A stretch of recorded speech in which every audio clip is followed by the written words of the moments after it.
Hello, and welcome back. Those of you who have been following the series as of late probably know that Matthew, my very first grizzly bear, whom I named after my good friend Matthew, has been of advanced age lately, and I I knew this day was coming, but that doesn't make it any easier. So today, before we get started with the habitat build, I'm just gonna, we're gonna celebrate Matthew's life, and I'll try to make it brief. And of course, if you, if paying your respects is just too difficult at a time like this, there will be timestamps if you would like to proceed to the build. But before that, we have to celebrate. Now, as I mentioned in the last episode, I had been searching through career mode in order to find Matthew's likeness as far as the reward statues are concerned. Through just playing through blindly, I managed to do that. It is trimming the margins, by the way, is the name of the career scenario that you get the grizzly bear statues. And I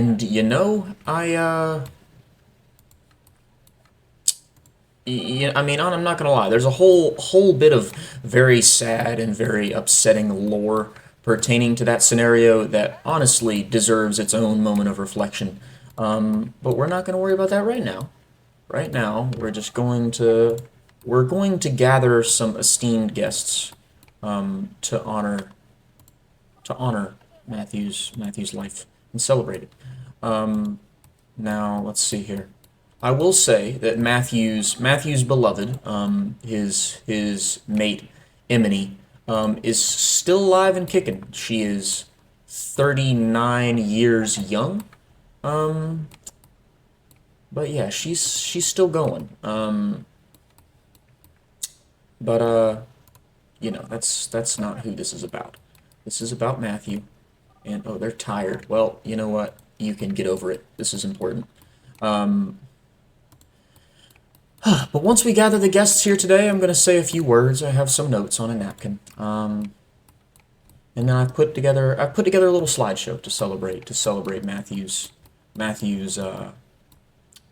life and his impact, his legacy, if you will, on Sanctuary Oslo here.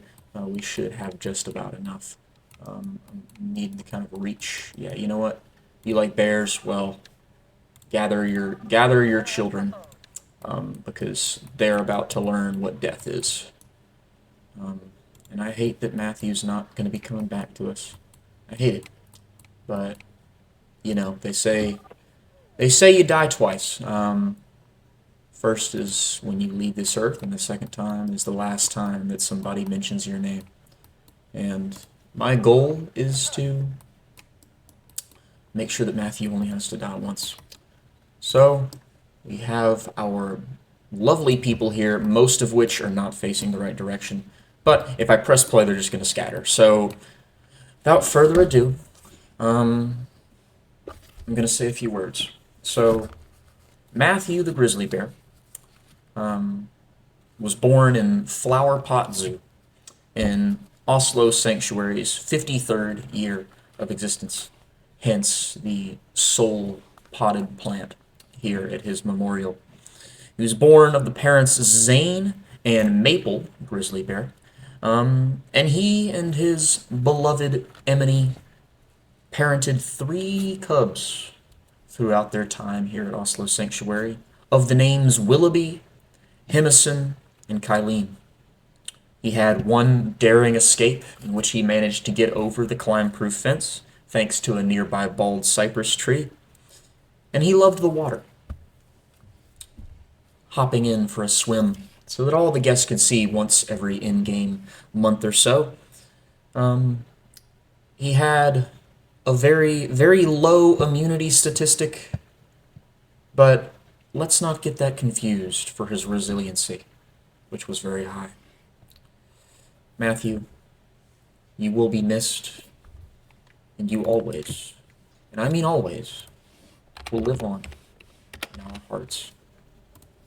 Thank you for all of those who attended, and yeah, I'm gonna go ahead and make sure that that's actually sitting on the little plinth. It is.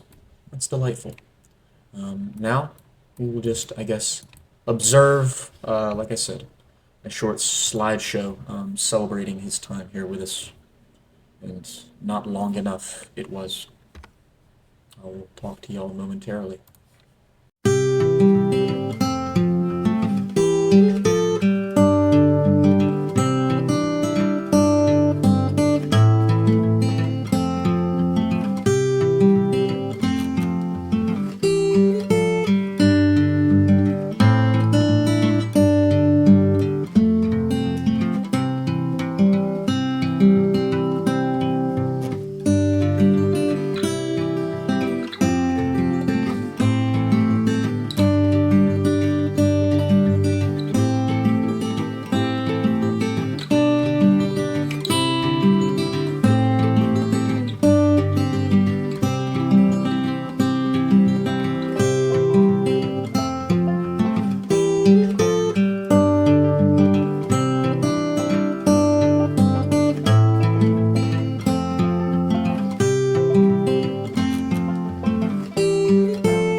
All right, and now back to your regularly scheduled oh my goodness, back to your regularly scheduled program.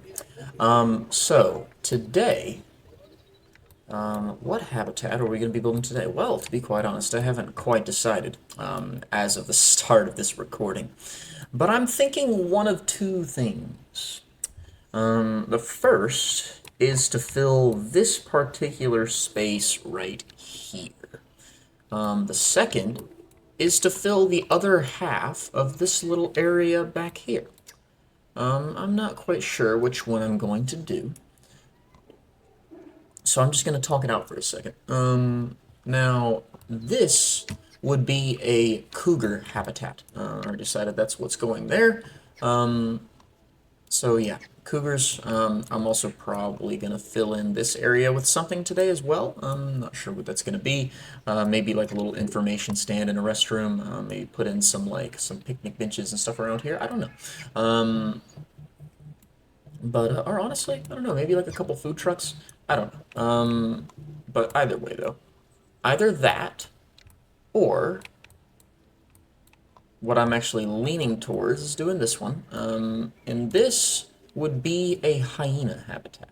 Now, which hyena? I bet you're thinking. Well, I'm pretty sure it's the spotted hyena. One of them has a more broad range, which would allow me to be more comfortable with making this an outdoor habitat. And the spotted hyena is not that hyena. The striped hyena, see, has its range kind of extends. Now, obviously, all these regions are relatively warm, but they can put up with sub-zero, sub-freezing temperatures. So for that reason, I think I'm going to go ahead and be, working on a striped hyena habitat here. I'm not entirely sure what else there's going to be to it beyond that. I think I'm probably going to get rid of this bamboo on this side, maybe, just because it's going to be like a backdrop to a habitat that doesn't really fit the bill. But I'll leave the path. I'll change some of this so it's not that ugly staff path all the way around. And yeah, the reason why I'm putting hyenas here is because, I mean, for those of you who have been here, for the duration of this series, you'll know that this whole section is for the order Carnivora, which includes, simply put, bears, cats, dogs, mustelids, which is like otters, otters and their relatives. And I didn't want to put a cat here just because, I don't know, it feels like the cat area would be, it's like it has the potential to be pretty concise, pretty kind of uniformly shaped section. And I didn't want to put a cat here to kind of just have this kind of leaning off to the side. And so hyenas are not cats, but they are, however, part of the family Hyenidae, which is, within the order of carnivora, there's suborders. There are caniforms and there are feliforms. Caniforms, cat form animals, caniforms, dog form animals, feliforms, cat form animals. And while hyenas are not cats, they're not part of the family Felidae, then they are feliforms. So they are like cat form animals. They are more closely related to cats than they are to dogs, even though they kind of look like dogs. That's just a product of convergent evolution for how they live. But yeah, I thought this would be a neat little like transition from just carnivora to the more specific Felidae. So without further talking, I'm going to go ahead and get started on this, and I will see you on the other side.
welcome back. So, I've got a little story to tell. A fun little story to tell about the inspiration of this here striped hyena habitat. Now, before I tell it, brief disclaimer. This story is technically not about the striped hyena. It's about the spotted hyena. But, you know, I fell in love with the idea. So I kept on courting it. But anywho, there is a town, I guess more like a city, in Ethiopia that is called. Give me a second. I should have had this ready, but I didn't. Harar. Harar. The city of Harar in Ethiopia is a very old city, ancient walled city. And something that's been going on for generations in Harar that's completely unique to anywhere else in the world is a symbiotic relationship between humans and spotted hyenas. Or, if I wanted to lie to make this idea better, the striped hyenas. But spotted hyenas. Every night in the city of Harar, the gates are opened, and a man comes out to the edge of town, sits down on a tree stump or a chair, or something that looks a lot like this, even though that's technically a yellow like upe tree or whatever, which is ipe, which is from South America and not Africa, but they don't have any African tree stumps. But he'll sit down on this here stump, in this little fictitious example, and he will feed the hyenas. The hyenas will come right up to him, basically eat right out of his hand. He'll put the meat on like a little stick or something. But this started generations ago by like within the same family of the guy who still does it today. I think they call him like Father of the Hyenas, which is a really badass nickname. But it started a long time ago. By one of his predecessors, in an attempt, a successful attempt, mind you, to keep the hyenas from eating this farmer's livestock. And so now it's something that kind of continues on into the modern day, where the town takes all of the like excess animal trimmings that they don't use for human consumption, and they use them to feed the hyenas. So, you know, the hyenas get something to eat, they might deter other packs of hyenas, and then they also make the city cleaner, because of all this, like, biological waste. I mean, hyenas are, you know, pretty much every member of the hyena family, can eat every part of the animal, including the bones. So, you know, they get rid of all that bioactive waste, and as a result, it makes it much, you know, cleaner in the city, and it makes it much less subject to disease outbreaks. And so I added my best impression of the walls of Harar here. Obviously, it's a little bit scaled down. Have our keeper hut inside of the habitat this time around. We will see if that works. I think it does work. I think I've tried it before. Haven't done it in this zoo yet, but we'll see how it goes. We also have our hard shelter for the hyenas in here, as well as their water. And then the keeper will just jog on out here and put their food right there, right in front of that little tree stump. I also kind of added in some props to kind of give the illusion of this being an actual city.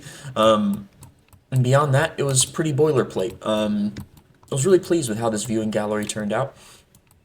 I don't know. I worked pretty hard on just trying to get this fence just right. Obviously, there's some variation once we get up to the viewing gallery here.